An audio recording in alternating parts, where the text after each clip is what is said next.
Hello everybody, and welcome to the M.O.C Spotlight, where we take apart what you build.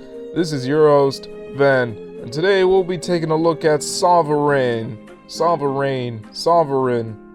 the Balanced Warlord, created by Shadowgear6335. And as some of you may know, my method of reviewing will involve a point system that is based on 3 fundamental attributes: the overall appearance of the M.O.C, the build of the M.O.C itself, and the concept and ideas behind the creation of the M.O.C. Each quality will amount up to 5 points for a total score that will be determined at the end of the episode. And just remember, this is all my opinion, and feel free to have your own opinion because mine does not dictate yours. Now, moving on, woo! Now, taking a look at this M.O.C at first glance, I just instantly thought, wow, this looks pretty good, and pretty big. It's not a gargantuan M.O.C, but it still stands up pretty tall. If you take a look at this comparison with a Protector of Fire, then you can see what I mean. That aside, this M.O.C appears very clean and polished looking. And I'm not really implying that the dude actually took this M.O.C and just scrubbed it down and actually literally polished it. But I mean, at first glance, if nobody told me this was a Bionicle M.O.C or a Lego M.O.C or whatever, I would actually mistaken this to be a real, legitimate action figure created by some Japanese toy company. And speaking of Japanese, I really dig the overall samurai-esque appearance. That look just came off perfectly. I really enjoy how that thigh armor turned out especially, and is pretty perfect hiding the upper thighs in case they look like a piece of crap. But yeah, the thigh armor accompanied with the shoulder plates, they work really well. I also really like how that head looks. It's very unique, and it reminds me of a Gundam character. Now, one last thing I want to cover is color distribution in this M.O.C.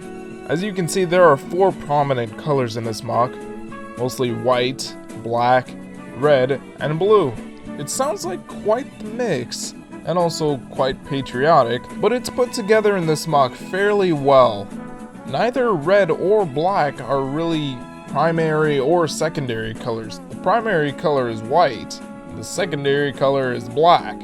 The red and blue are just used for highlights, each one highlighting a separate side of the M.O.C.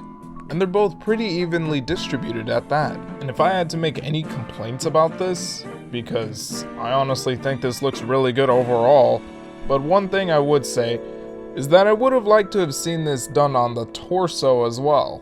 Like maybe towards the sides, you know, around the rib cage, or where the rib cage would be. There is little hints on the back of the torso, and I feel like something like that would work towards the front. But that's more just nitpicking than anything. And one last thing I want to note when it comes to this M.O.C's appearance, those dragon heads being used on the forearms is a very clever move. Aesthetically, they are a very good fit for this. Almost perfect, I would say. But anyway, let's go ahead and start talking about the build. Now, I have to say, the structure of this M.O.C appears to be very solid and sturdy. It looks to hold itself up with no problem. However, one thing that I did notice is that it seems like the posability of the legs is a bit limited, mostly because of the way that the thigh armor is covering them, but I thought that was pretty interesting to note anyway. And from what I can tell, these legs look a bit stiff. And for a big M.O.C, that's actually a pretty good thing. They look like they're built to ensure that the M.O.C doesn't go flailing around or falling around due to all the bulk on the upper torso. Now, I've always felt that the most important part of a large M.O.C is the structure of the legs. You know, if it's supposed to be a big character or whatever. And it doesn't look like I can worry about that at all when it comes to this M.O.C particularly.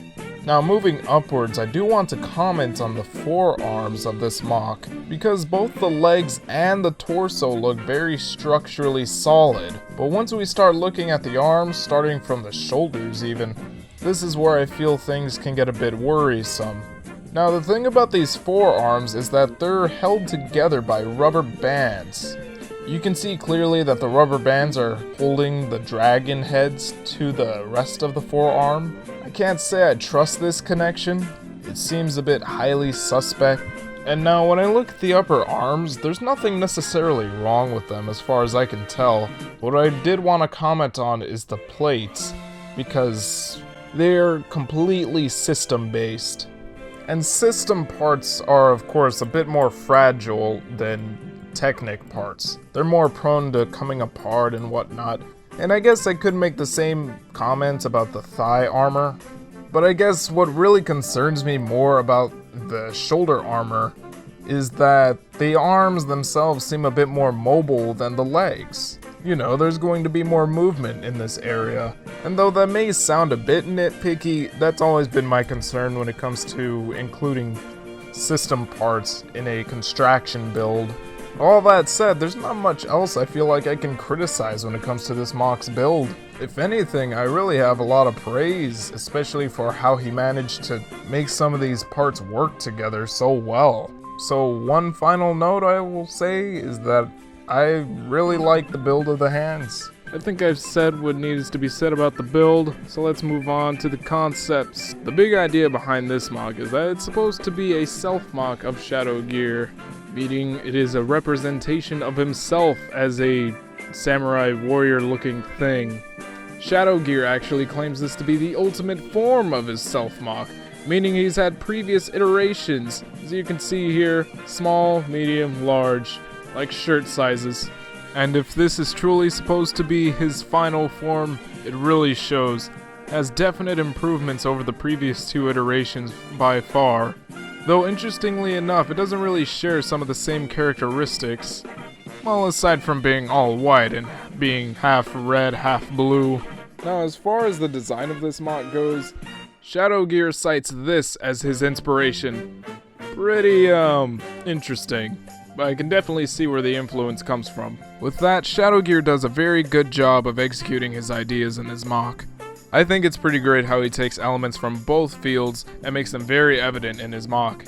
And now, with all that said, I'm just gonna go ahead and wrap up my final thoughts, because there really isn't all that much else I can say in regards to the concept. So in terms of appearance, Sovereign gains a 5 out of 5.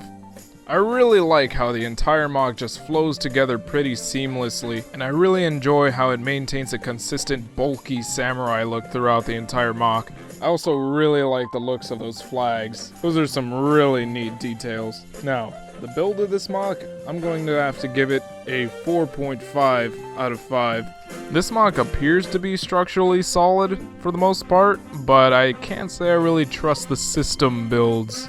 I know it's all for the sake of aesthetic, and it looks really good, don't get me wrong, but I can't help but feel as if these parts could just fall apart through handling it. And then for concepts, I dictate a 5 out of 5. I mean, kinda obvious. I really couldn't find anything to criticize about when it came to the concepts behind this M.O.C. His ideas were executed very well, and there's just a lot of design ideas that were done right. And so with all that said, the final score is a 14.5 out of 15. Good job, Shadowgear. Hope to see more out of you posted on our message boards. And he's not the only one who can do that. You can do that too. So if you want a higher possibility of me finding your creation and then possibly putting it on the spotlight, post it on our message boards, because I check that every single day. Thank you for watching. Rate, comment, subscribe. This is Van. See ya.